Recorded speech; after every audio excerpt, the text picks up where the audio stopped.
بسم اللہ الرحمن الرحیم۔ السلام علیکم ناظرین، وقت ایٹ 11 میں خوش آمدید۔ میں ہوں احتشام الرحمان۔ ناظرین، آج کے اس پروگرام میں بات کریں گے وفاقی بجٹ برائے مالی سال 2016-2017 کے لیے، اور آپ کو آگاہ کریں کہ اگلے مالی سال کے لیے آج 43.95 ارب روپے کا وفاقی بجٹ پیش کر دیا گیا۔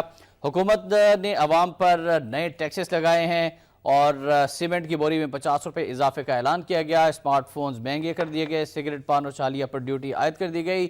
جائیداد کی خرید و فروخت پر بھی مزید ٹیکس لگا دیے گئے ہیں۔ بجلی کے کمرشل یونٹ پر 2% ڈیوٹی لگا دی گئی ہے۔ اسی طرح مزدور کی اگر اجرت کی بات کی جائے، تنخواہ کی بات کی جائے تو صرف 1000 روپے کا اضافہ کیا گیا ہے اور اجرت 13,000 سے بڑھا کر 14,000 روپے کر دی گئی ہے۔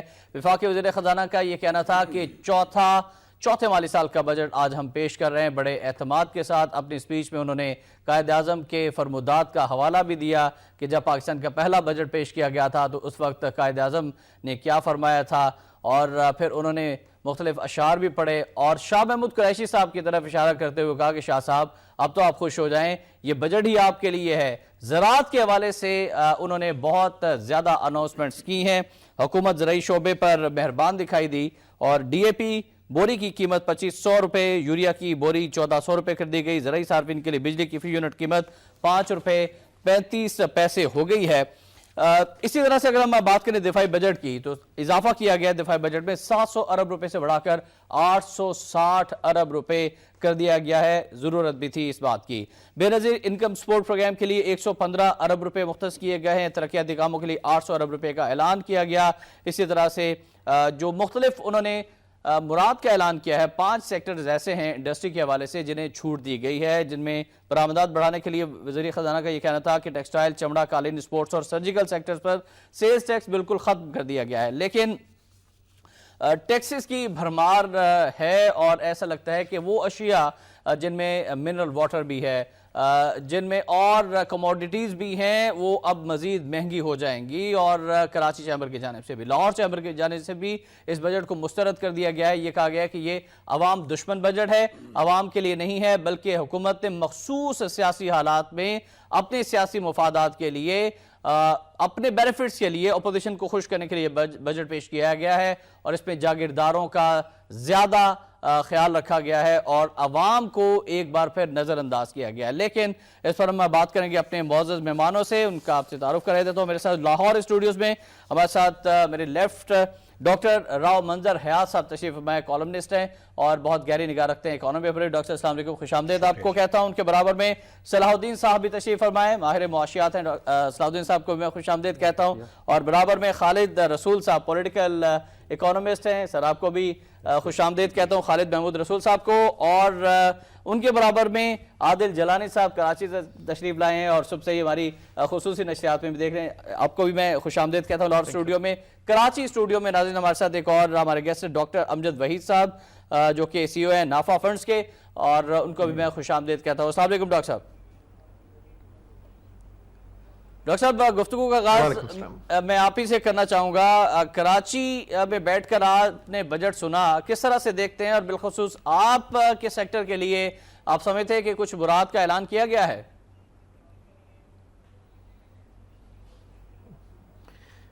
دیکھیں، میں اپنے سیکٹر پہ آتا ہوں، مگر دو چیزیں، ایک تو ہماری ایکسپورٹس پچھلے 2 سال سے تقریباً 20% ڈاؤن تھیں، اور اس بجٹ میں کچھ اس کا خیال کیا گیا ہے، جو ری فائنینسنگ ریٹ ہے ایکسپورٹس پہ وہ 4.5% سے 3% کیا گیا ہے، اور پھر یہ پرومس کیا گیا ہے کہ جتنے ریفنڈز ہیں اپریل تک کے وہ اگست میں کلیئر کر دیے جائیں گے، اور پھر کچھ بی ایم آر پہ اور گرین فیلڈ پروجیکٹس پر کچھ کنسیشنز ایکسٹینڈ کی گئی ہیں، تو پھر زیرو ریٹنگ کی بات کی گئی ہے۔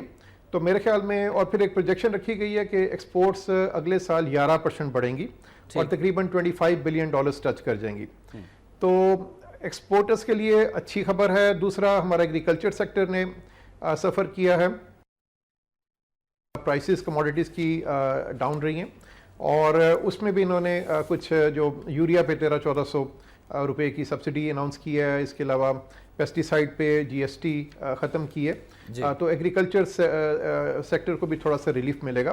Coming to my own sector, mutual funds, اس میں جو پینشن فنڈز ہیں اس میں انہوں نے ایکسٹینڈ کر دیا ہے جو ٹیکس بینیفٹ ہے اگلے 3 سال کے لیے. اس سے تھوڑا سیونگ ریٹ امپروو کرے گا, پاکستان میں انویسٹمنٹ ریٹ امپروو کرے گا. اوبیسلی نان فائلرز کے لیے انہوں نے گورنمنٹ نے ٹیکس کو بڑھا دیا ہے فرام 15% to 20%. تو آپ مطمئن ہیں ڈاکٹر صاحب آج کا یہ جو بجٹ ہے آپ اپنے سیکٹر کے حوالے سے مطمئن ہیں جن اناؤنسمنٹس کو ڈکلیئر کیا گیا ہے وفاقی حکومت کی جانب سے, آر یو سیٹسفائیڈ؟ جی کوئی بہت بڑا کوئی شاکر نہیں ہے لکلی, جو چیزیں تھیں وہ ایکسپیکٹڈ تھیں. ایف ای ڈی جو تھا فائنینشیل سیکٹر پہ ہمیں 16-17% سیل ٹیکس بھی لگ رہا تھا, 16-17% ایف ای ڈی بھی لگ رہا تھا, تو ٹوٹل 35% تک کا ٹیکس بڑھ جاتا تھا. تو یہ اناؤنس کیا ہے کہ جہاں پہ پروونشل گورنمنٹ سیل ٹیکس لگا رہی ہے وہاں پہ federal government F E D نہیں لگائے گی, تو یہ ایک اچھی ریلیف ہے. میں آپ کی طرف دوبارہ آؤں گا ڈاکٹر صاحب, میں ڈاکٹر راؤ منظر حیات صاحب سے پوچھنا چاہوں گا. ڈاکٹر صاحب آپ کس طرح سے دیکھتے ہیں آج کے بجٹ کو؟ مخصوص حالات میں آپ سمجھتے ہیں کہ بڑا ٹرکی بجٹ ہے کسی بھی گورنمنٹ کے لیے ان حالات میں اتنی فسکل سپیس نہیں ہے کہ وہ مکمل ریلیف دے سکے. 5 آدمی یہاں بیٹھے ہوئے ہیں, 5 میں سے کسی کو فائنانس منسٹر بنا دیا جائے, وہ کوئی ایسا ریولوشنری سٹیپ نہیں لے سکتا کہ ہر آدمی کو اس کے مزاج اور اس کی خواہش کے حساب سے ریلیف ملے. پہلی بات تو میں یہ آپ کو عرض کروں گا کہ بجٹ کس کے لیے بنایا گیا. ہمیں تو پتہ ہی نہیں ہے کہ ہماری آبادی کتنی ہے. ٹھیک, 20 کروڑ ہے, 19 کروڑ ہے, 21 کروڑ ہے, 18 کروڑ ہے, 25 کروڑ ہے. مردم شماری نہیں ہوئی. نہیں, مردم شماری نہ ہونا اور چیز ہے, آبادی کی سٹرنتھ کا پتہ ہونا کہ آپ اتنے آدمیوں کے ملک کو اتنے پیسے دے رہے ہیں. جی میں پرنسپلز کی بات کر رہا ہوں. بالکل صحیح. چائنیز اپنا بجٹ بناتے ہیں, جاپنیز بناتے ہیں, دے ایگزیکٹلی نو کہ ہم اتنے آدمیوں کے لیے یہ ریلیف دے رہے ہیں. بالکل صحیح. آپ کا پیرامیٹر بیسک جو ہے وہ کسی کو نہیں معلوم, اور یہ نہیں ہے کہ اس گورنمنٹ کو نہیں معلوم. 25-30 سال ہو گئے ہیں, آپ بیس لائن ہی مقرر نہیں کر سکے ابھی تک کہ آپ نے کہاں سے ریلیف دینی شروع کرنی ہے, کیونکہ آپ کو اپنی آبادی کا پتہ نہیں ہے. اگر کسی کو پتہ ہے تو وہ بتا دے. سب سے اہم وجہ یہ ہے کہ ہمیں آبادی کا پتہ نہیں ہے. ایک ریزن بات کر رہا ہوں. This is one of the major reasons کہ جس کی وجہ سے ہمارے جیسے ملک جو کہ دنیا میں بہت کم رہ گئے ہیں, انفارچونیٹلی اب ہم ایسے ملکوں میں آ چکے ہیں جو میرے خیال 5-6 رہ گئے ہوں گے, یا شاید اس سے بھی نومیریکل اسٹرینتھ پہ کم ہو, باقی بہت سینسبلی آگے بڑھ رہے ہیں. ہمارے ہمسائے ملک جو ہیں 7-11% تک جا رہے ہیں. ٹھیک, اچھا, بڑی خوبصورت بات کی جاتی ہے جی پرائیویٹ سیکٹر کو انسینٹیو دیں, پرائیویٹ سیکٹر کو جی آپ بہت آگے لے کے جائیں. فبیہ میں سمجھتا ہوں کہ وال سٹریٹ کا جو منترا ہے وہ تو ہے ہی یہی کہ آپ پرائیویٹ سیکٹر کو انجن آف گروتھ ڈکلیئر کریں, اور یہ ورلڈ بینک میں آیا, ورلڈ بینک سے پھر ہمارے جیسے کمزور ملکوں نے اس چیز کو اٹھایا, مضبوط ملکوں نے اس کو نہیں اٹھایا. مگر مسئلہ کیا ہے, کیا آپ کا ہمارا ملک کا پرائیویٹ سیکٹر اس قابل ہے کہ internationally across the board compete کر سکے؟ ٹھیک, کرچز کے بغیر کیا پرائیویٹ سیکٹر آپ کا جو ہے آپ اس کو کسی بہتر ملک سے آپ اسے کمپیئر کر سکتے ہیں؟ نہیں کر سکتے. ٹھیک, میں اکراس دا بورڈ, میں میجورٹی کی بات کر رہا ہوں. ایکسیپشنز ہیں, کچھ ایکسیپشنز ہیں جس کے اندر آپ کے پرائیویٹ سیکٹر نے ڈیفینیٹلی کمپیٹ کیا ہے. ٹھیک, اب تیسرے پرنسپل پہ آپ آئیں. ایک ایسا ملک جسے گریجولی ایک خاص منصوبے کے تحت سیکیورٹی سٹیٹ پہ تبدیل کر دیا گیا کہ جی آپ انسیکیور ہیں, ٹھیک, آپ نے سب سے زیادہ پیسہ جو ہے نا جی وہ ڈیفنس پہ خرچ کرنا ہے, اور ابھی بھی کیا گیا سب سے زیادہ. چھوڑ, میں پرنسپل کی بات کر رہا ہوں. یہ تو آپ کے سامنے ہے نا جی, یہ 8 بلین ہوگا, یہ 8.7 بلین ہوگا, یہ 9 بلین ہوگا. Who will believe it? پوری دنیا کہے گی شاید اتنا ہی برابر آپ کا انڈسکلوزڈ ڈیفنس بجٹ بھی ہے. میں آپ کو پرنسپلز کی گزارشات ٹھیک ہے, بالکل صحیح. اور سر میں اگر اجازت دیں مجھے, آپ اس پوزیشن میں ہی نہیں رہے اب کہ آپ ملکی بجٹ بنا سکیں, کیونکہ آپ کے پاس فسکل سپیس ڈیٹ ریٹائرمنٹ کے بعد, ڈیفنس کے بعد, آدمیوں کے نہ پتہ ہونے کے بعد آپ کے پاس سپیس نہیں ہے. میں آپ کی طرف دوبارہ تھا ڈاکٹر صاحب, میں خالد صاحب کی طرف بھی آنا چاہوں گا, اس کے بعد دیگر مہمانوں کی طرف. خالد صاحب, آپ آج کے بجٹ کو کس طرح سے انالائز کریں, ایک جنرل پبلک کے لیے کیا ہے اس بجٹ میں؟ میرے خیال میں جو جتنی فسکل سپیس حکومت کے پاس موجود تھی, انہوں نے کوشش کی ہے کہ عام آدمی کے لیے چند ایک اقدامات ایسے ضرور انہوں نے کوشش کی ہے جس میں وہ اپنی اس خواہش اور کوشش کا اظہار کر سکیں اور عکس پیش کر سکیں کہ ہم انہیں کیئر کرتے ہیں. لائک انہوں نے سرکاری ملازمین کی تنخواہیں بڑھائی, انہوں نے پینشنرز جو ہے ان کی پینشن میں اضافہ کیا, منیمم ویجز میں اضافہ کیا, بے نظیر انکم سپورٹ فنڈ جو ہے اس کو بڑھایا, اور اس کے علاوہ چند ایک اور اقدامات بھی کیے. آل سیڈ اینڈ ڈن یہ حکومت نے جو پچھلے 2 بجٹ تھے اس کی نسبت اس بجٹ میں کوشش کی کہ چوتھا بجٹ تھا, لیکن جو ٹیکسز کی بھرمار ہوئی ہے اب یہ آپ نہیں سمجھتے کہ زیادہ بوجھ پڑے گا عام آدمی کہ یہ ایک پوسچر ہے بجٹ کا, یا ایک پہلو ہے کہ انہوں نے ماسز کے لیے کم از کم یہ چند ایک سبسٹینٹیو اسٹیپ جو نا پیش کیے. رہ گئی دوسری بات یہ کہ یہ بجٹ جو ہے وہ پچھلے بجٹ سے مختلف ہے, یا یہ بجٹ جو ہے وہ ملکی معیشت کو کسی نئی گروتھ کی پٹڑی پر ڈال دے گا؟ جی نہیں. یہ بجٹ جو ہے وہ بنیادی طور پہ جو دیکھا جائے تو یہ پچھلے بجٹ سی کی کنٹینیویشن ہے, جس میں ٹوٹل فوکس یہ ہے کہ آپ اپنے ریونیوز ٹیکس محاصل کس طرح اور کس طرح بڑھا سکتے ہیں. تو جہاں جہاں جس جگہ سے آپ کو کونے کھدرے نظر آئے بڑھائے.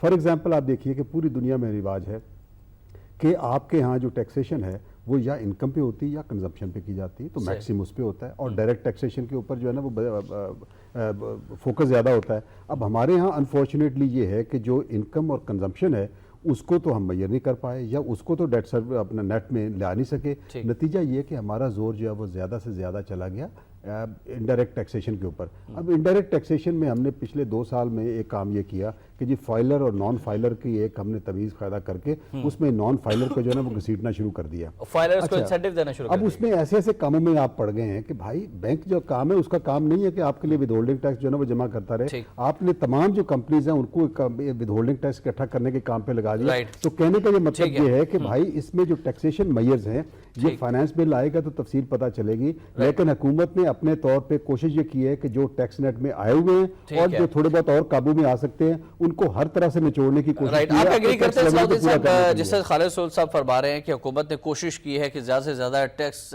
کے حوالے سے لوگوں کو اس نیٹ کے اندر لایا جا سکے, لیکن جو انسینٹیو کی بات ہو رہی ہے زراعت کے حوالے سے کافی انہوں نے اناؤنسمنٹس کی ہیں, تو آپ مطمئن ہیں کہ ٹھیک ہے زرعی شعبہ جو ماضی میں بڑا انحطاط پذیری کا شکار رہا ہے, اب جو انسینٹیو دیے گئے ہیں اس سے کم از کم ہماری معیشت کے ساتھ ساتھ جب زراعت بہتر ہوگی تو معیشت بھی بہتر ہوگی, تو جو اناؤنسمنٹس ہیں وہ درست کی گئی؟ بسم اللہ الرحمن الرحیم. اس بنیادی سوال پہ آنے سے پہلے اگر آپ اجازت دیں تو 2 باتیں میں اور پیش کرنا چاہتا ہوں. میرے لحاظ سے ایز اے پروفیشنل اس سارے بجٹ میں and as a Pakistani, more as a Pakistani, جو مجھے اس میں سب سے میرا دل دکھا جس بات پہ وہ یہ ہے کہ ہمارا کوئی لانگ ٹرم ویژن ابھی تک نہیں نظر آیا اس بجٹ میں. اس بجٹ میں فائنانس منسٹر صاحب نے آفیشلی ڈکلیئر کیا کہ اگلے 15 سال بعد بھی پبلک ڈیٹ کو ہم 50% پہ ٹارگٹ کر رہے ہیں. So that is really killing کہ اگلے 15 سال میں بھی حکومت کے پاس ایسا کوئی انتظام نہیں ہے کہ ڈیٹ کی جو ہے وہ 50% کا ٹارگٹ ہے. سو یہ ایک اس کے اندر that was the worst news of this budget. دوسرا ابھی ہم بات کر رہے ہیں ماسز کو ٹریک کرنے کی, ماسز کو انسینٹیوائز کرنے کی. یہ جو بجٹ ہے یہ اعداد کی ہیرا پھیری کا بجٹ ہے. اپوزیشن نے بھی اسے مسترد کر دیا ہے, چیمبرز نے بھی مسترد, لاہور چیمبر کی طرف سے بھی خدشات کا اظہار کیا گیا ہے. اکنامک سروے آج تک اپوزیشن نے کون سا بجٹ اپروو کیا؟ ہاں جی, لیکن اس کا تو پہلا کام یہ ہے کہ بغیر پڑھے اس لیکن اس میں اکنامک سروے میں بھی جیسے بات اکنامک سروے میں بھی جیسے بات کی گئی, اس میں اگر آپ 2 ڈفرینٹ باتوں کو آپس میں ملانے کی بات کریں تو without going into the technical details کہ انفلیشن ریٹ اور سی پی آئی یہ کیسے کمپیوٹ کیے جاتے ہیں اور یہ کس حد تک ریلائبل ہوتے ہیں. گورنمنٹ نے خود اپنے اکنامک سروے میں یہ کہا کہ کور انفلیشن 4.1% پہ لے آئی گئی ہے. اس کے مقابلے میں جو پر کیپٹا انکم کی اماؤنٹ ڈالرز میں بتائی گئی وہ اس کے اندر انکریز 2.9% ہے. اس کا مطلب ایز اے پاکستانی گورنمنٹ نے انفلیشن کی 4% اور کمائی بڑھی 3%. ٹھیک, تو جب ایک کامن مین کے پاس 1% کا نیشنلی ڈکلیئرڈ ڈیفیسٹ ہے تو how can we expect something miraculous out of it. Right. Adil, آپ سب سے ٹرانسمیشن بھی کر رہے ہیں اور بجٹ آ گیا, بجٹ سے پہلے بھی ہم نے اپنے ناظرین کو آگاہ کیا تھا, لیکن ایک عام آدمی جو ہمیں دیکھ رہا ہے جسے اعداد کا گورکھ دھندا معلوم نہیں ہے, اس کے لیے جو چیدہ باتیں ہیں, اس کے فائدے کی باتیں آپ کے خیال میں ہیں کیا, اور کن کے سیکٹر جن کے ذریعے سے ایک عام آدمی کے اوپر بوجھ ڈال دیا گیا حکومت کی جانب سے؟ دیکھیں, آن دا فیس آف اٹ بظاہر یہ لگتا ہے ابھی تک کہ یہ عوامی بجٹ ہے, بٹ میری پرسنل انڈرسٹینڈنگ یہ کہہ رہی ہے ایز اسٹوڈنٹ آف اکنامکس یہاں پہ سارے سینئر ہمارے معزز گیسٹ موجود ہیں اور ہم سب سے جونیئر ہیں Exactly. بٹ پوائنٹ یہ ہے مجھے یہ لگتا ہے کہ یہ بہت زیادہ کنزمپشن اورینٹڈ بجٹ ہے. اسحاق ڈار صاحب 3 سال لیٹ ہو چکے یہ بجٹ دینے میں. انہیں شاید یہ بجٹ 2013 میں دینا چاہیے تھا. اور جو ایکسپورٹ اورینٹڈ سیکٹر کو انہوں نے ریوائیو کرنے کی کوشش کی ہے جس میں سرجیکل ہے, جس میں ٹیکسٹائل ہے, جس میں لیدر ہے, 5 سیکٹرز ہیں اور ان پہ 0 ریٹنگ کرنی تھی. یہ آپ نے 2013 میں کیوں نہیں کی؟ یہ میرا بنیادی سوال ہے. اگر یہ آپ 2013 میں کرتے تو آج 2016 میں $4 ارب آپ کی ایکسپورٹس نہ گرتی.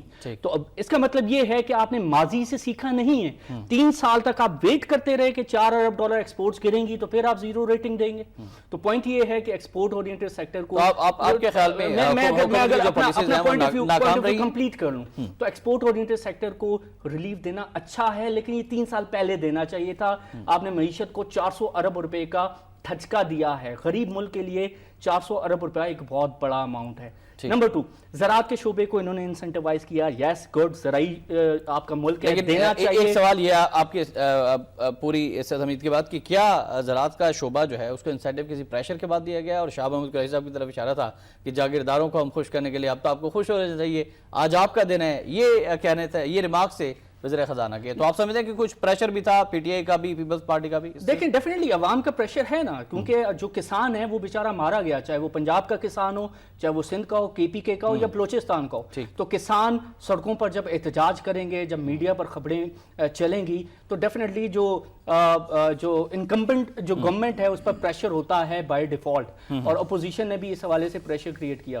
تو میں جو پوائنٹ ریز کرنے کی کوشش کر رہا ہوں کہ ایکسپورٹ اورینٹڈ سیکٹر اور زرعی جو شعبہ ہے اس پر زیادہ جو ہے وہ تھرسٹ نظر آیا ہے گورنمنٹ کا, لیکن یہ 2-3 سال پہلے ہونا چاہیے تھا.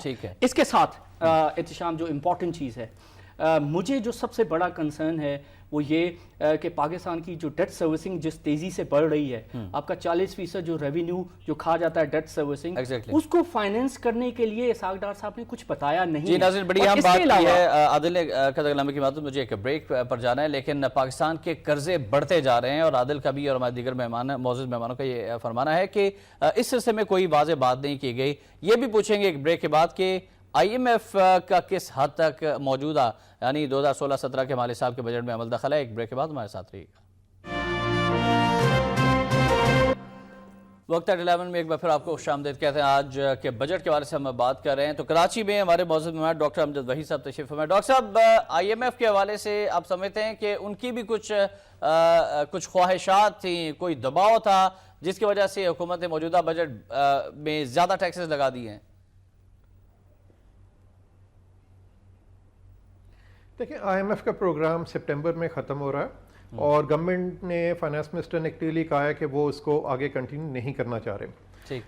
تو آئی ایم ایف کا اس ٹائم اتنا پریشر تو گورنمنٹ نہیں لے گی اور آئی ایم ایف کا پریشر نہیں لینا چاہیے. مگر ایک چیز ریئلٹی ہے جو ہم عام طور پہ ایکسیپٹ نہیں کرتے کہ آئی ایم ایف کی وجہ سے کچھ ڈسپلن بھی آتا ہے.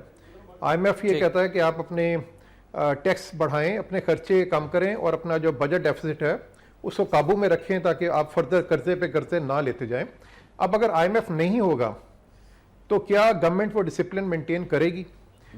کیونکہ الیکشن نزدیک آئیں گے تو کیا یہ تو نہیں ہوگا کہ گورنمنٹ بہت زیادہ اسپینڈنگ شروع کر دے گی, اور یہ جو کچھ گینز ہوئے ہیں پچھلے 2-3 سال میں کہ ہمارا جو ملک کا جو ڈیفیسٹ ہے وہ 9% سے کم ہو کے اب تقریباً 4-5% پہ آ گیا ہے, وہ ریورس تو نہیں ہو جائیں گے؟ کیا ہم دوبارہ بہت زیادہ قرضے تو نہیں لینے لگ جائیں گے؟ اگر آپ کو یاد ہو تو پیپلز پارٹی کے گورنمنٹ میں جب الیکشنز آئے تو لاسٹ 6 مہینے 1 سال میں بہت زیادہ قرضے لیے گئے اور بہت زیادہ پیسہ اسپینڈ کیا گیا اور اس کا کوئی فائدہ بھی بعد میں نظر نہیں آیا کہ وہ پیسہ کہاں گیا, جس پہ آلریڈی بھی کچھ کیس کورٹ میں چل بھی رہے ہیں. تو یہ ایک رسک بھی ہے آئی ایم ایف کے جانے کا کہ گورنمنٹ کو ایک فری ہینڈ مل گیا کہ جتنا مرضی بورو کریں اور خرچ کریں, اور آئی ہوپ کہ گورنمنٹ وہ کرے نا. ابھی اٹس ٹو ارلی ٹو سے. آئی ایم ایف کے حوالے سے موجودہ بجٹ کے حوالے سے جو سوال میں نے پوچھا, آپ بھی سمجھتے ہیں کہ آئی ایم ایف کی کچھ خواہشات ایسی تھیں جن کو اس بجٹ کا ایسا بنایا گیا ہے؟ دیکھیں, یہ آئی ایم ایف کے جو اپنے آبجیکٹیوز ہیں ان آبجیکٹیوز کا تو ظاہر ہے اس کے اندر ایک سرٹن رول ہے, اور جیسے ڈاکٹر صاحب نے بات کے شروع میں کہا کہ ہمیں یہ جاننا ہے کہ بجٹ ہم بنا کس کے لیے رہے ہیں, کتنی ہماری پاپولیشن کتنی ہے, کس کے سیکٹر پہ کتنا ہم نے ایلوکیشنز کی, ہم نے اگر کہا جتنی بھی کنسیشنز کی ہم بات کرتے ہیں تو وہ ایک خاص ٹارگٹ کلاس کو اٹریکٹ کیا گیا, ان کو خوش کیا گیا. ہم نے کہا کہ جی گورنمنٹ ملازمین کی تنخواہیں بڑھا دیں, تو ایک لمیٹڈ سکوپ کے تحت یہ ساری چیزیں ہوئی ہیں. میرے خیال سے جو بنیادی اس میں ہے, جو کہ میں نام نہیں لینا چاہتا IMF یا کس کا بھی, ہم ایک ایگریکلچرل بیسڈ کنٹری ہیں.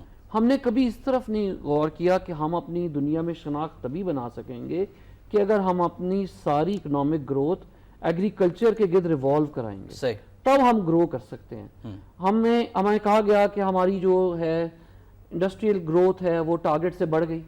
اس انڈسٹریل گروتھ کا 80% لارج اسکیل مینوفیکچرنگ ہے. کاٹیج انڈسٹری تو آپ کی بند ہو رہی ہے, سارا کچھ چائنا سے آ رہا ہے. آپ کاٹیج انڈسٹری کی ریوائول کے لیے کچھ بھی نہیں کر رہے.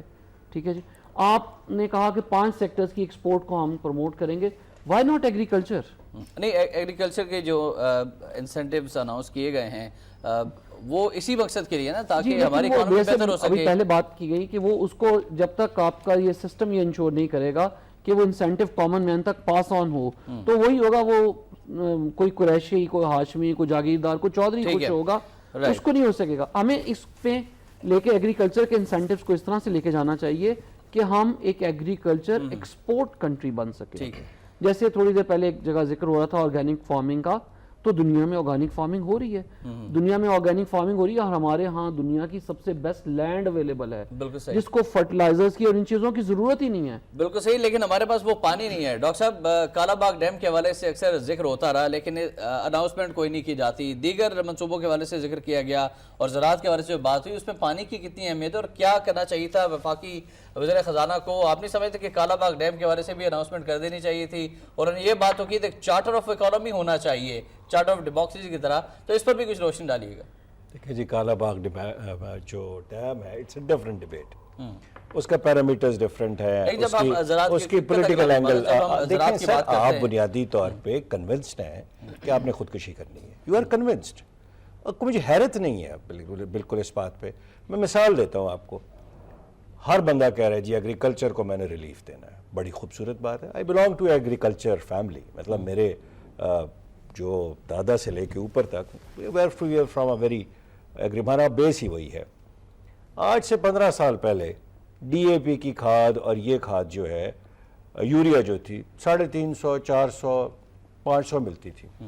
ایک پرائم منسٹر صاحب آئے ورلڈ بینک سے, بینکر, انہوں نے کہا جی نہیں ہم نے تو جی اس کو پرائیویٹائز کرنا ہے بہت. یہ تو جی جو ہے نا جی, یہ جو بندے ہیں مینوفیکچررز, ان کو کمپیٹیٹیو کرنا ہے دنیا کے ساتھ. بڑی خوبصورت بات کی جی, بڑے اچھے سوٹ پہنتے تھے وہ. بلکہ ایک بار مجھے اتفاق ہوا تو انہوں نے مجھے کہا کہ میں تو برانڈڈ چیزوں کے علاوہ تو کوئی میں پہنتا ہی نہیں ہوں. تو ایک منسٹر صاحب سامنے بیٹھے تھے, انہوں نے کہا جی جو پیسٹری آپ کھا رہے ہیں یہ تو نان برانڈڈ ہے. تو انہوں نے کہا ہاں یار, اگر برانڈڈ پیسٹری ہوتی ہیرٹس کی تو شاید وہ زیادہ پسند کرتا. آپ نے اس کی قیمت جس دن پرائیویٹائز کی, قیامت آئی ہے آپ کے زرعی شعبے میں, قیامت آئی ہے اس دن. اس کی قیمت کوئی متاثر ہونا شروع ہو گیا. سر آپ امیجن ہی نہیں کر سکتے. آپ جائیں نا سر, ذرا زرعی شعبہ جب آپ کہتے ہیں تو سوٹ اتار کے میرے ساتھ چلیں نا سر, ذرا یہاں سے 10 کلومیٹر باہر چلیں, میں آپ کو زرعی شعبہ دکھاتا ہوں کہ زرعی شعبہ ہے کیا. پر احتجاج کرنے والے, آلو جلانے سر والے کسانوں کی خبروں سے ہمیں نفع ہو رہا ہے. میں زمین سے جڑا ہوا انسان ہوں. نمبر 2 سر, بنیادی طور پہ اب ہمارے جیسے ملکوں کے بجٹ جو ہے نا, یہ لابیز کو سیٹسفائی کرنے کے لیے بنا. لابیز کو سیٹسفائی کرتے ہیں. آپ کی کار مینوفیکچرنگ میں مثال دے رہا ہوں, جو مرضی ہو جائے, آپ سستی کار جو کہ دوسرے ملکوں میں آدھی سے آدھی قیمت پہ بک رہی ہے, آپ کو نہیں لانے دی جائے گی. آپ نے اس لابی کو ہاتھ میں رکھنا ہے. بالکل صحیح. تھرڈ, میں آپ کو میں ایک نان اکانومسٹ ہوں اور ایک جاہل آدمی ہوں, آپ لوگ بہت لائق لوگ ہیں, میں آپ سے سیکھ رہا ہوں.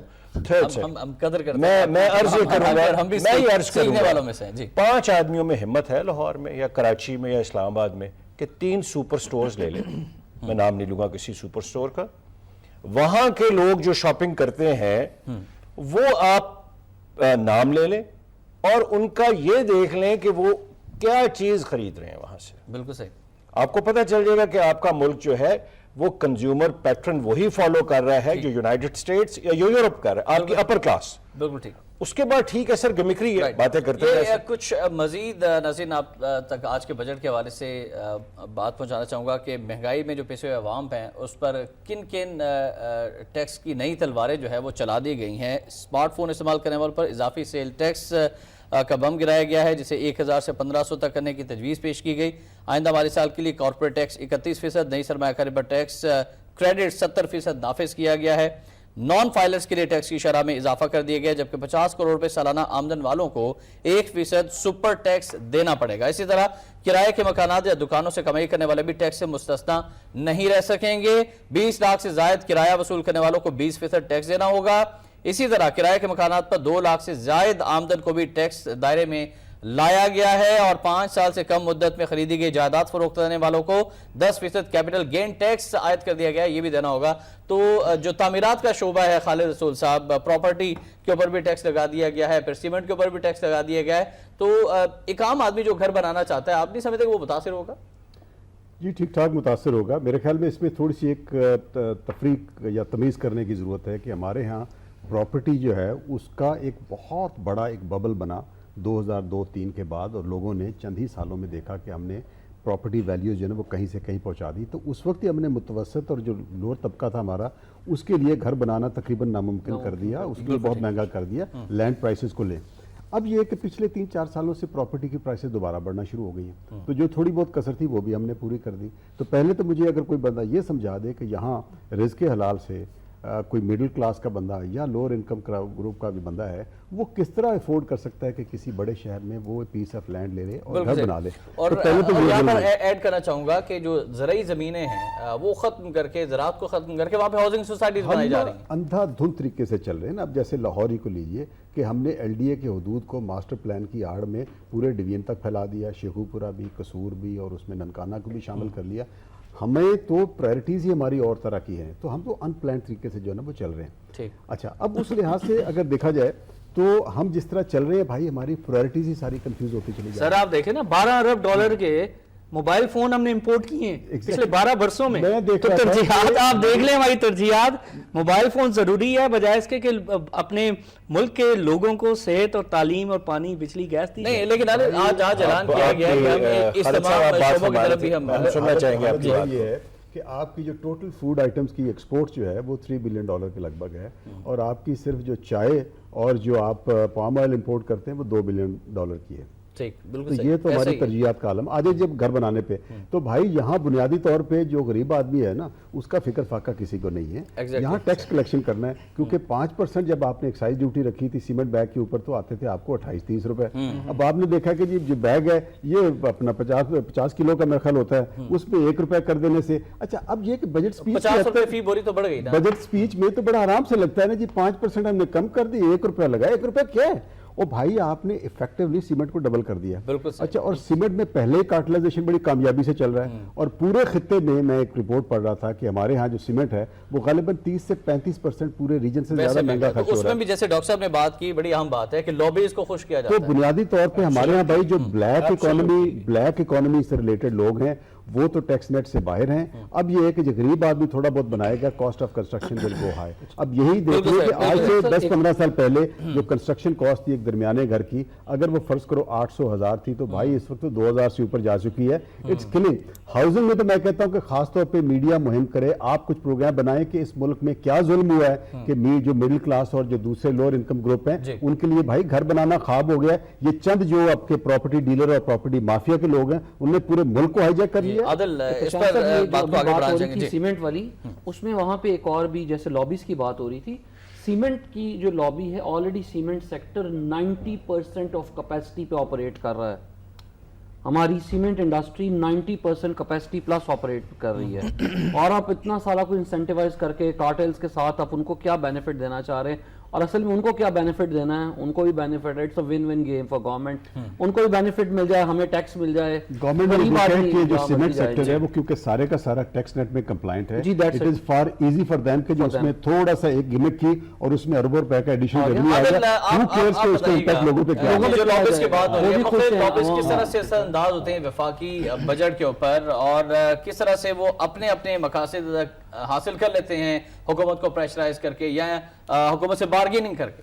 اب سولوشن آپ کے سامنے, آپ دیکھ لیں, بجٹ اٹھا لیں, کن سیکٹرز کو مراعات ملی ہیں آؤٹ آف نو وے جو کہ شاید نہیں ملنی چاہیے تھی, وہ آپ دیکھ لیں, آپ کو پتہ چل جائے. عوام کی لابنگ اپوزیشن بھی نہیں کرتی, اس کا مطلب ہے اوبویسلی نہیں. آپ دیکھیں کسان کا مسئلہ یہ آج کا ہے, کسان کا مسئلہ تو 1992 کا ہے. بھارت نے اپنی لینڈ ریفارمز کی 1992 کے اندر اگریسیولی کی, 1960 اور 70 کے بعد بھی چلی, لیکن 92 کے بعد بہت چلی. لوکل گورنمنٹ سسٹم 1992 میں آ گیا.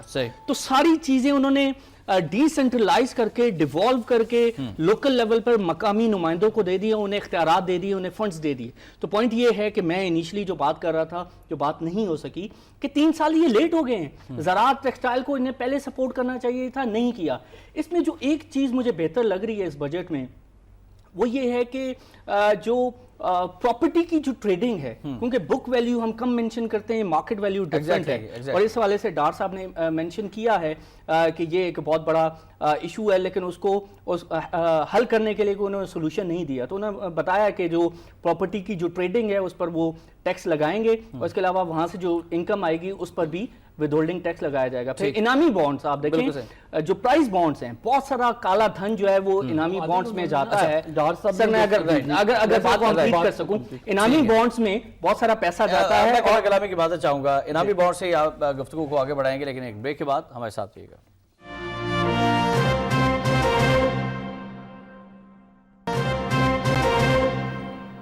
وقت 11 میں ایک بار پھر آپ کو خوش آمدید کہتے ہیں. ہم بریک میں جیسے قبل عادل سے بات کر رہے تھے. عادل بتائیے گا فائنینشیل سیکٹر کے حوالے سے, اور ہم مافیاز کی بات کر رہے ہیں, مختلف مافیاز ہیں جن کے زیر اثر یہ بجٹ بنتا ہے, اس کو کنٹینیو کیجئے گا, اور آپ کیا کہنا چاہیں گے کہ کون کون سے مافیاز ہیں فائنینشیل سیکٹر کے اندر؟ دیکھیں یہ تو ڈیبیٹ بہت لمبی چلی جائے گی. مافیاز تو اتنے سارے ہیں کہ اب وہ ڈکٹیٹ کرتے ہیں اپنی ٹرمز, اور گورنمنٹ کو گھٹنے جو ہے وہ ٹیکنے پڑتے ہیں, اور وہ اکثر ہمیں نظر بھی آتا ہے.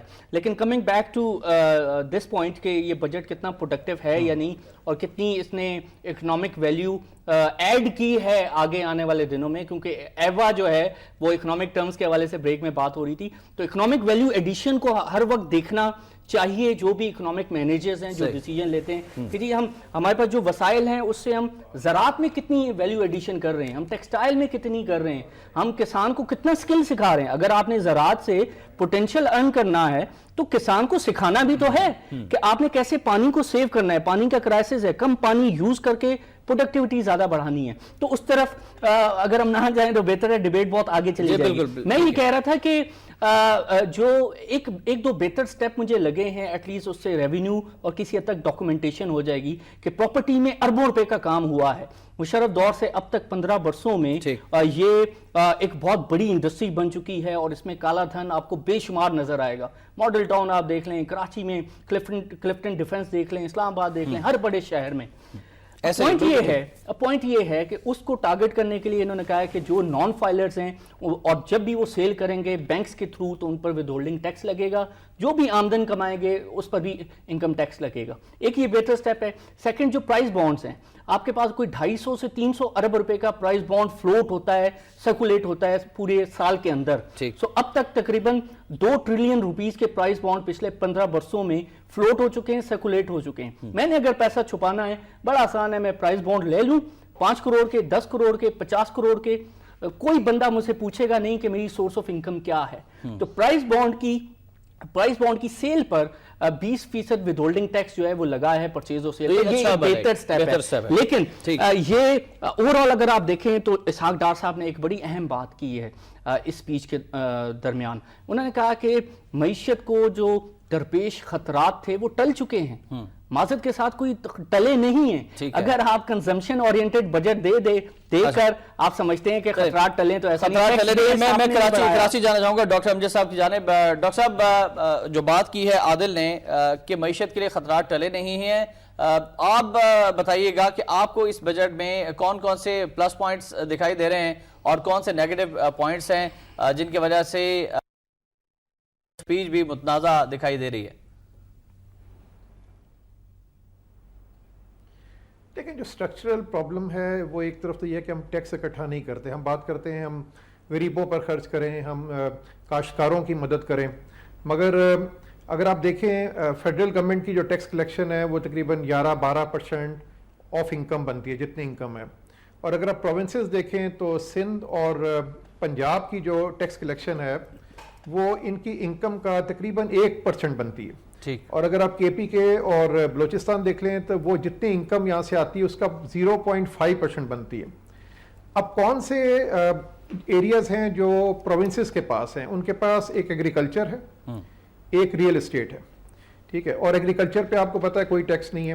اب اگر غریب کاشتکار کو مدد کرنی ہے مگر جو ایک بڑا کاشتکار ہے اس کو آپ نے ٹیکس نہیں لگانا, تو پھر وہ آپ کہاں سے لے کے آئیں گے پیسہ غریب کاشتکار کو؟ یا آپ کو وہاں پہ اپنے کینالز بنانی ہیں یا یہ کرنا ہے. اسی طرح ریئل اسٹیٹ میں اگر کسی نے ایک 5 کروڑ روپے کا ایک پلاٹ خریدا ہے اور 3 سال کے بعد 10 کروڑ روپے کا بیچ دیا ہے اور 5 کروڑ روپے کا منافع کما لیا ہے, تو کیا اس کو ٹیکس نہیں لگنا چاہیے اس پہ؟ کیا 10% 20% اس کا دینے کا بنتا نہیں حق حکومت کو؟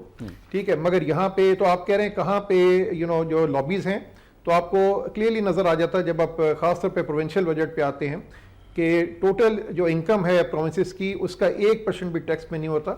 اور اس میں جو ایک بیسک ہمیں کانسیپٹ لانا پڑے گا کہ all sources of income should be taxed. یہ کتنا فیئر ہے کہ ایک جو آدمی سیلری لے رہا ہے 50,000 روپے مہینہ, اس کو تو آپ ٹیکس کر رہے ہیں, اور اگر ایک کاشتکار ہے وہ 50 لاکھ روپے سال کا کما رہا ہے اپنی زمین سے, یا اگر ایک کسی نے زمین خریدی, پلاٹ خریدا اور اس کو بیچ دیا اور اس پہ 2 کروڑ کما لیا. ٹھیک ہے ڈاکٹر صاحب, آپ کا پوائنٹ آف ویو آ گیا. صلاح الدین صاحب, آپ ایگری کرتے ہیں ڈاکٹر امجد صاحب سے کہ ایک عام آدمی جو سیلریڈ پرسن ہے اس پر تو ٹیکس لگا دیا جاتا ہے, لیکن جو بڑے بڑے جاگیردار وڈیرے ہیں, لینڈ لارڈز ہیں, ان کو ٹیکس نیٹ سے مستثنی قرار دیا جاتا ہے, ان پر ٹیکس نہیں لگایا جاتا, ان پر بھی ٹیکس لگنا چاہیے؟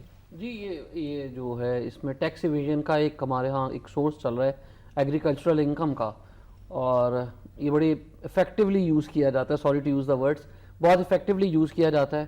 آپ اپنی منی وائٹنگ جتنی مرضی ایگریکلچرل انکم کے ذریعے کر سکتے ہیں. ہم نے اس میں بھی ایگریکلچر کو انسینٹیوائز تو کیا, جیسے باقی سیکٹرز میں ہم نے ایگریکلچر سیکٹر کو کیا یا فیوڈلز کو؟ فیوڈلز میں اس طرف ہی آ رہا تھا کہ جیسے باقی سارے سیکٹرز میں ہم نے کہا جی کہ ایک سرٹن انکم لیول سے جب اوپر جاتے ہیں تب آپ ٹیکس پروگریسو ٹیکسیشن کی طرف جائیں. یہاں ٹیکسیشن کی جو ایگزمپشن کے پالیسیز ہیں those should have been primarily target toward small farmer. وہ اس حد تک تو بہت اچھا ہے, لیکن جن کی ہیوج فارم لینڈز ہیں ان کے لیے ایگریکلچر ٹیکس ضرور ہونا چاہیے. ضرور ہونا چاہیے. ڈاکٹر صاحب, آپ ایگری کرتے ہیں کہ یہ ٹیکس ہونا چاہیے؟ ہر بجٹ کے بعد ہم یہ انالائز کر رہے ہوتے ہیں لیکن یہ ٹیکس نہیں لگتا, کیوں؟ آپ پچھلے 10 سال کی بجٹ سپیچز دیکھیں اور اس کے بعد تبصرے دیکھیں, 100% ایک جیسے. جاگیردار, فیوڈل لارڈز, یعنی یہ ورڈ آپ کو شاید اس وقت ٹی وی 20 سال پہلے چلے جائے تو پرنٹ میڈیا میں ہوگا. میرا سوال آپ سے یہ ہے احتشام صاحب کہ پنجاب میں کتنے جاگیردار ہیں؟ لینڈ ہولڈنگ ہمیں پتہ ہے کہ کتنی رہ گئی ہے, ڈویژن در division 3rd generation after partition آ گئی ہے. تو وہ جو کانسیپٹ تھا ایک بہت بڑے لینڈ لارڈ کا, وہ شاید صدرن پنجاب یا سندھ کے کچھ علاقوں میں شاید رہ گیا ہو. ادروائز اس وقت جو ہے سینٹرل پنجاب جو ہے اس میں کوئی جاگیردار نہیں ہے. اچھا. اور ناردرن پنجاب کے اندر تو کاشتکار ہیں. اب مطلب آپ سمجھتے ہیں سیالکوٹ کے اندر کوئی جاگیردار بیٹھا ہوا ہے؟ یہ تو ڈیوائیڈڈ لینڈز ہیں, اور اس کے اندر یہ لفظ بار بار یوز کرنا, یہ کانسیپٹ چینج ہو گیا. لیکن آج بھی اس کانسیپٹ کو انڈرسٹینڈ کریں. خزانہ یہ کہتے ہیں کہ میں جو بیٹھے ہوئے ہیں بڑے بڑے جاگیردار بیٹھے ہوئے ہیں, ان کو خوش کرنے کے لیے بجٹ ہے, ان کو انسینٹیو دے رہا ہوں. کہنے کو تو کچھ بھی کہہ سکتے ہیں, ڈیفینیٹلی کچھ بندوں کی لینڈ ہولڈنگ بہت زیادہ ہے, یہ میں یہ نہیں کہہ رہا کہ سارے ختم ہو گئے, لیکن اب ان کی تعداد انتہائی کم رہ گئی. سیکنڈ, معیشت کو آگے لے جانا, یہ گورننس کے جو اصول ہیں انہوں نے ثابت کیا ہے, it is not the job of the economist. میں آپ کو مثال دیتا ہوں, Mahathir was never an economist. بالکل صحیح, کوئی تعلق نہیں تھا اس کا اکانومی سے. He was a doctor. لیکن انقلابی اقدامات کے ذریعے سے ملائیشیا کو integrity, your integrity, number one, your long-term vision, number two, your stakes in the country, three, your implementation well. آپ یقین کریں کہ سنگاپور میں ملیشیا سے سنگاپور کی طرف جاتا ہوں, لی کوان یو نے ایک دن کہا تھا کہ اگر میں مر جاؤں اور قبر میں ہوں اور مجھے یہ پتا چلے کہ سنگاپور میں کوئی بندہ غلط کام کر رہا ہے تو میں قبر سے واپس آؤں گا, اس کو ٹھیک کروں گا اور دوبارہ جا کے قبر میں لیٹ جاؤں گا. سر یہ ہوتی ہے ول, اور یہ ہوتی ہیں قومیں, اور یہ ہوتے ہیں لیڈرز. ہم باتیں کرنے والے بادشاہ لوگ ہیں. ہمارے یہاں شاید کسی کی بات میں کسی گورنمنٹ میں جنرک, میں آپ سے ساری ڈیبیٹ جنرک کر رہا ہوں, میں کسی گورنمنٹ کا ذکر نہیں کر رہا, ایون میں آج کے بجٹ کا ذکر نہیں کر رہا. 2018 تک لوڈ شیڈنگ ختم ہو جائے گی پرسنلی؟ آپ کی پرسنل اوپینین میں آپ مجھ سے نا سوالات وہ پوچھتے ہیں جو کہ بجٹ کا حصہ نہیں ہے. جب ہمارے پرائم منسٹر صاحب یہ فرما رہے ہیں تو ڈیفینیٹلی رائٹ. خالد صاحب, انرجی سیکٹر کے حوالے سے یہ کہا جا رہا ہے کہ 2018 تک پرائم منسٹر نے بھی کہا, آج وزیر خزانہ بھی یہ کہہ رہے تھے کہ لوڈ شیڈنگ ختم ہو جائے گی, یہاں پر گیس بھی آئے گی. تو آپ جو پریکٹیکل گراؤنڈ ریالٹیز ہیں ان کو دیکھتے ہوئے آپ مطمئن ہیں کہ واقعی ایسا ہوگا جس کا اناؤنسمنٹ کیا جا رہا ہے گورنمنٹ؟ دیکھیں جی, انرجی کے حوالے سے کم از کم 3 بیسک پہلوؤں پہ کوئکلی ہم دیکھ لیتے ہیں. پہلی بات تو یہ جنریشن کی جو آپ بات کر رہے ہیں, گورنمنٹ کا اس وقت ایک سٹینڈ پوائنٹ یہی ہے, پولیٹیکل ان کا سٹیک بہت زیادہ اس پہ لگا ہوا ہے. وہ میسیولی کوشش کر رہے ہیں. ایل این جی کے بیسس پہ انہوں نے پروجیکٹ جو لگائے ہیں, کول والے پروجیکٹ لگائے ہیں, they are doing their level best کہ 2018 میں وہ ڈیلیور کر دیں. نمبر 2, وہ ڈیسپریشن اس حد تک چلی گئی ہے کہ ہم نے ایک بڑا عجیب سا فیصلہ کیا ہے کہ $46 بلین جو ہمیں سی پیک کا بھی آ رہا تھا, اس میں سے بھی اٹھا کے $34 بلین ہم نے انرجی میں جھونک دیا, جو کہ میرے خیال کے مطابق ریسورسز ابھی 150 ارب سے زیادہ سی پیک کے لیے مزید رکھا گیا. اچھا, وہ الگ ہے, لیکن آپ دیکھیں پروپورشن دیکھیں نا کہ آپ 46 بلین میں سے $34 بلین جو ہے وہ آپ نے انرجی میں ڈال دیے. وہ بھائی یہ اگر انفراسٹرکچر میں ہوتا ہے, پروڈکٹیوٹی کے باقی سیکٹرز میں ہوتا ہے تو پتہ نہیں کیا سے کیا ہوتا ہے. لیکن یہ میں ہائی لائٹ اس لیے کر رہا ہوں کہ گورنمنٹ اس قدر پریشر میں ہے انرجی سیکٹر کے. اچھا, یہ ایک تو یہ ہے کہ یہ ڈیفینیٹلی اس کی جنریشن بڑھے گی, لیکن بڑا امپورٹنٹ ہے کہ آپ نیپرا کی جو ابھی اسٹیٹ آف انڈسٹری رپورٹ آئی ہے 2015 کی, وہ ذرا پڑھیے. ہمارے ہاں بنیادی طور پہ ٹوٹل فوکس جو دے رہے ہیں وہ ہم صرف جنریشن پہ دے رہے ہیں. ہمارے ہاں جو ڈسٹریبیوشن سسٹم ہے وہ آبسولیٹ ہے, لائن لاسز بہت زیادہ ہیں. تیسرے نمبر پہ اس میں بڑا امپورٹنٹ یہ ہے کہ ہمارے ہاں جو سرکولر ڈیٹ کا ایشو ہے وہ بار بار پلٹ کے آ رہا ہے. اس سیکٹر میں جو اسٹرکچرل ریفارمز کرنا ہے وہ ہم ابھی تک نہیں کر پائے. لہٰذا اوورآل اگر دیکھا جائے تو ہمارا جو انرجی سیکٹر جس قسم کے مسائل کا شکار 3 سال پہلے تھا, آج بھی ہے, اور ہو سکتا ہے 3 سال بعد بھی ہو. پبلک سیکٹر ڈیولپمنٹ کی بھی ہم بات کرنا چاہیں گے, ہم صحت کے حوالے سے بھی بات کرنا چاہیں گے, ہم ایجوکیشن کے حوالے سے بات کریں. عادل, ہائر ایجوکیشن کے لیے بجٹ بڑھایا گیا ہے اور 59.6 بلین روپیز ایلوکیٹ کیے گئے ہیں, میں بھی زیادہ بھی ہو سکتے ہیں. صحت کے حوالے سے یہ کہا گیا ہے کہ ہم اسپتال بنائیں گے, ڈسپینسری بنائیں گے, لیکن کیا یہ اچھا ہوتا کہ وزیر خزانہ ایک اعلان کر دیتے کہ پاکستان میں ایک ایسا ہاسپٹل بھی بنے گا جہاں پر تمام وفاقی وزراء, صدر مملکت, وزیر اعظم اور سابق آرمی چیف, وہ بھی ان کا بھی علاج ہو سکے گا, انٹرنیشنل سٹینڈرڈ کا ہاسپٹل ہوگا. ڈیفینیٹلی اور عام آدمی کا بھی ہو سکے. عام آدمی نے کرانا سرکاری اسپتال میں, جس کے پاس وسائل ہے وہ تو یہاں سے ایک ٹکٹ لے گا اور دبئی میں یا کہیں بھی سنگاپور میں, امریکہ میں اپنا علاج کرا لے گا. بڑا ضروری ہے. دیکھیں ایک چیز نہیں بھولنا چاہیے کہ صحت اور تعلیم کا زیادہ ہمارا فوکس شاید وفاق کی طرف چلا گیا ہے, وہ صوبوں پر ہی رہنا چاہیے. 2010 کے بعد اب انہی کی ہی ترجیحات ہیں, اور اب جو اس کے فالو اپ میں جو صوبائی بجٹ ہے وہ دیکھنا بڑے ضروری ہوں گے کہ ان کے پاس جو وسائل ہیں, کیونکہ آپ دیکھیں اس بجٹ میں 2000 ارب روپیہ صوبوں کے پاس جا رہا ہے, تو یہ دیکھنا ہوگا کہ صوبے اس 2000 ارب روپے سے کیا یوٹیلائزیشن کریں گے اور کیا ان کی بجٹ بنانے کے لیے کوئی پیش رفت نہیں کی ہے. انہوں نے ڈیٹ ایکسٹینڈ کر دی اپنے بجٹ اجلاس کی. جی, وہ تو چلتا رہے گا, وہ تو ایک نارمل روٹین ہے. اگر وہ سمجھتے ہیں کہ ٹھیک ہے کورم اگر پورا نہیں ہے تو آگے کر لیں, وہ کوئی اتنا بڑا ایشو نہیں ہے. بٹ 2000 ارب روپیہ صوبے کیسے یوز کریں گے, دس از دا موسٹ امپورٹنٹ فیکٹر. اور اس کے علاوہ صحت اور تعلیم, اور اس کے علاوہ جو پولیسنگ ہے اس کے اندر بنیادی ریفارم صوبوں نے لانی ہے. تو وفاق پر زیادہ میرے خیال سے کرٹیسزم رہنا لائے ہیں. تو سپریم کورٹ کے چیف جسٹس ایگزام سے جو ریمارکس آ رہے ہیں کراچی کی حوالے سے, صوبہ سندھ کی حکومت کے حوالے سے, وہ بھی سب کے سامنے. پی ایس ڈی پی کے حوالے سے فرمائے گا, آر یو سیٹسفائیڈ کہ جو ایلوکیشن ہوئی ہے؟ جی, پی ایس ڈی پی کی ایلوکیشن, جہاں تک ایلوکیشن آف فنڈز کا سوال ہے, ایلوکیشن تو بڑی اچھی ہے. آپ کا ڈیفنس کے لیے آپ نے رکھا ہے 860 ارب اور پی ایس ڈی پی کے لیے آپ نے 800 ارب رکھا ہے. سو ایز اے کانسیپٹ آپ پی ایس ڈی پی کو اتنی اور یا ایکول ویٹیج دے رہے ہیں, سیکٹر کے زیادہ لیکن جو اس میں جو اس میں بنیادی سوال ہے وہ یہ ہے کہ اس پیسے کا استعمال کیسے ہوگا. اور ابھی جو ڈاکٹر صاحب نے پوائنٹ ریز کیا کہ اس میں کتنی انٹیگریٹی شفافیت کتنی ہوگی آپ نے رکھا کیا ہے.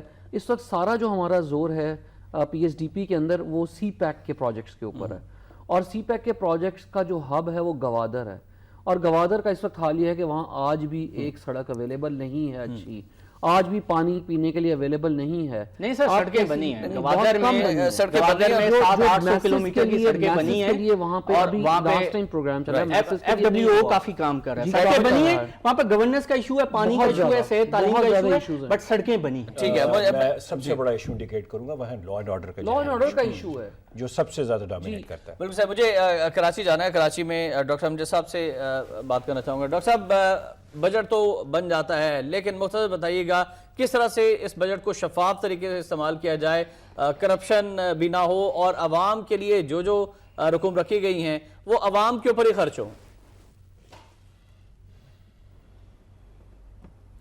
دیکھیں, اس کا ساری دنیا میں ایک ہی طریقہ ہے کہ جو گورننس بیسٹ ہوتی ہے کلوز ٹو ہوم, جس کا مطلب یہ ہے کہ اگر میرے محلے میں اسکول میں پرنسپل یا ٹیچر نہیں آیا یا ایک سڑک خراب ہے تو میں جا کے لوکل کاؤنسلر کو پکڑ سکتا ہوں, مگر اگر ایک جو بیوروکریٹ بیٹھا ہوا ہے اسلام آباد میں یا کراچی میں اس تک میری رسائی نہیں ہے. جو میں بات کر رہا ہوں وہ لوکل گورنمنٹ سے کر رہا ہوں کہ جو بڑے ہمیں لگے 60 سال لگے کہ ہمیں جو فیڈرل گورنمنٹ سے ہم نے جو فائنینشیل اتھارٹی ہے وہ پروونشل گورنمنٹ کو شفٹ کی.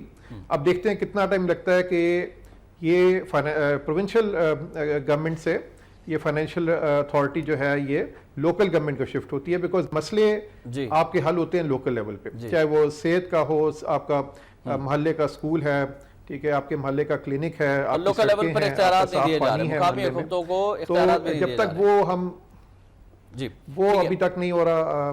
جی ڈاکٹر صاحب, آپ کا بھی شکریہ ادا کرنا چاہوں گا, وقت کی کمی, اور آخری ریمارکس ڈاکٹر صاحب کچھ کہنا چاہ رہے ہیں. میں حیران ہوں جی یہ کامنٹ سن کے. 1947 سے یا پری پارٹیشن سے لے کے 1970s تک پورے پاکستان کے ایجوکیشنل سکولز بہت اچھے تھے, ہم پڑھے ہوئے ہیں وہاں کے, خالد صاحب پڑھے ہوئے ہیں وہاں کے. Education was very good, there was no local government there, they were committed teachers, ایسے لوگ تھے کہ جو پڑھانا عزت محسوس کرتے تھے. آپ ہر چیز کو ایک عجیب سے سائیکل میں لا کے اسے پولیٹیکلائز کر کے اسے گراس روٹ لیول پہ ایک لوکل گورنمنٹ کا نام دے دیتے ہیں. سر آپ کے پاس کوئی کمٹمنٹ کسی لیول پہ نہیں ہے, نہ ایجوکیشن میں, نہ ہیلتھ میں, نہ سوشل سیکٹر میں, اور معاف کیجئے کسی بھی سیکٹر میں. آپ بنیادی طور پہ جنرک ڈیٹیوریشن کا شکار ہیں, جس کی وجہ سے روز کوئی نہ کوئی المیہ آپ کے ساتھ. بہت شکریہ آپ کا. Rules of the game is that there no rules. Right, doctor Rao صاحب شکریہ آپ کا, صلاح الدین صاحب thank you very much, Khalid Rasool Mahmood صاحب آپ کا بھی شکریہ, اور عادل آپ کا بہت شکریہ. تشریف لائے ناظرین, گفتگو آپ نے ملاحظہ فرمائی, ہم نے کوشش کی کہ اس مختصر سے وقت میں ماہرین معاشیات سے ان کی انتہائی اہم آراء جو ہیں وہ آپ تک پہنچا سکیں, اور جو کنکلوژن ہے وہ یہی ہے کہ کمٹمنٹ ہونی چاہیے, اور کمٹمنٹ یہ ہونی چاہیے کہ عوام کے فلاح و بہبود کے لیے, ملک کی ترقی کے لیے ہم نے کام کرنا ہے, اور جو بھی بجٹ بنے وہ لابیز کے اثرات سے بالا تر ہو کر نیک نیتی کے ساتھ عوام کے فلاح و بہبود کے لیے, ملک کی ترقی کے لیے بنایا جانا چاہیے. احتشام الرحمان کو اس دعا کے ساتھ کہ اللہ تعالیٰ پاکستان کا حامی ناصر اجازت دیجیے گا. اللہ حافظ.